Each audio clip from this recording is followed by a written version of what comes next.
Bonjour à tous, j'essaie de mettre un peu de légèreté dans mes dernières vidéos parce que comme on dit, pourquoi prendre la vie au sérieux puisque de toute façon, nous n'en sortirons pas vivants.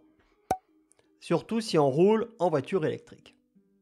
Je plaisante. Je préfère préciser car ils sont un peu susceptibles, les Electro Boys. Je vous ai mis un timecode dans le descriptif si vous voulez passer cette première partie. Depuis quelques jours, je regarde un peu les infos à la télé et je suis écroulé de rire. Au niveau arnaque, nos amis Jerry et Aurélien, ce ne sont même pas des débutants. Ils sont inexistants à côté d'eux. Marion Maréchal, qui a fait campagne avec l'équipe et l'argent du parti de Zemmour, qui à peine élu le quitte en emportant plusieurs élus avec elle pour rejoindre sa tante, et lorsque l'autre lui demande de se désister et de rendre les sièges, non, non, non, elle lui dit, je les garde. Et l'autre, il reste comme un couillon. Oh, comme c'est bizarre! Et Ciotti, génial lui, il veut devenir maire de Nice. Et il sait qu'il a besoin du RN pour y arriver. Mais pour ne pas passer pour un traître, il ne peut pas partir du LR. Donc il prend tout seul la décision de faire liste commune avec le RN pour les législatives. Les autres de son parti disent non, il l'exclut et comme ça, il peut partir la tête haute. Je m'en vais comme un prince. Avec quelques cadres de LR au RN sans passer pour un traître. Ils sont forts quand même. Quelle indignité. Et à gauche, j'étais écroulé de rire là aussi. Ça y est, ils sont redevenus copains comme jamais, copains comme cochons. Et ils sont tous en train de se positionner pour devenir Premier ministre. Finalement, le grand gagnant, c'est Macron, parce que lui, il va rester dans son bunker, les regarder s'écharper et passer pour des moins que rien aux yeux du public, et lui, il va se la jouer au-dessus de la mêlée. Enfin bon, on rigolera moins si c'est Mélenchon qui est Premier ministre. La République, c'est moi! Donc, à l'époque du thermique, lorsque tu achetais ta voiture chez un bon vieux concessionnaire, sauf pour les fins de série qu'il leur fallait écouler, tous les ans les prix augmentaient et donc ta voiture perdait moins sur le marché de l'occasion. Mais ça, c'était dans l'ancien monde.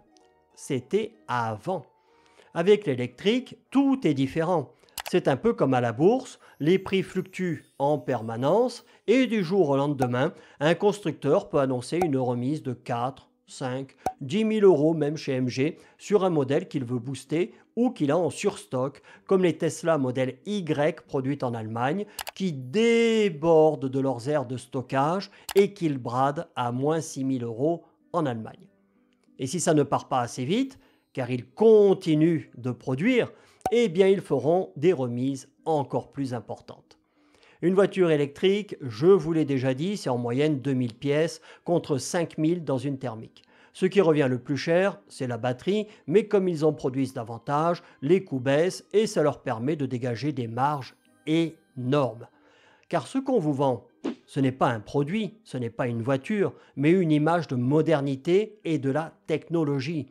Et ça, eh bien, tu le payes cher, très cher. C'est un peu comme les iPhones qui sortent des usines chinoises pour 100 euros maxi et qu'on te vend 1000, 1200, 1300 euros. Bon, les gens ont quand même compris dans l'automobile et la tendance s'inverse maintenant, car elles se vendent beaucoup moins. Les loueurs ou les flottes d'entreprises qui sont ceux qui font le plus de volume n'en veulent plus de ces voitures à piles.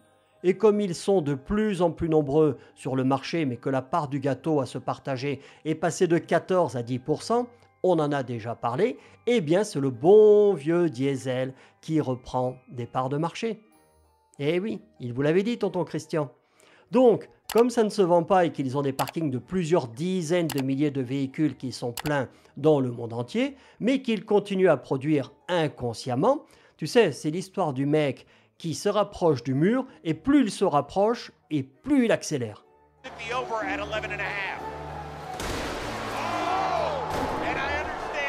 Eh bien, tout le monde commence premièrement par baisser les prix, ils peuvent largement le faire, et secondo, en plus des primes gouvernementales, lorsqu'il y en a, ils te font des remises qui peuvent aller jusqu'au tiers du prix de l'auto. Plus, évidemment, ce que tu peux négocier avec le concessionnaire. Second effet qui se coule, celui qui a acheté au prix fort voit la valeur résiduelle de sa voiture fondre comme neige au soleil.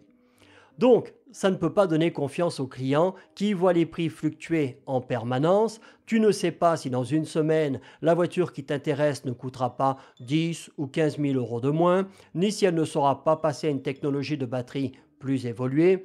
Donc, ils mettent tout le temps le doute dans ton esprit et même si le produit t'intéresse, eh bien tu n'achètes pas. Ouais, c'est pas faux. Elle est pas belle la vie en voiture électrique? Salut à tous. Our face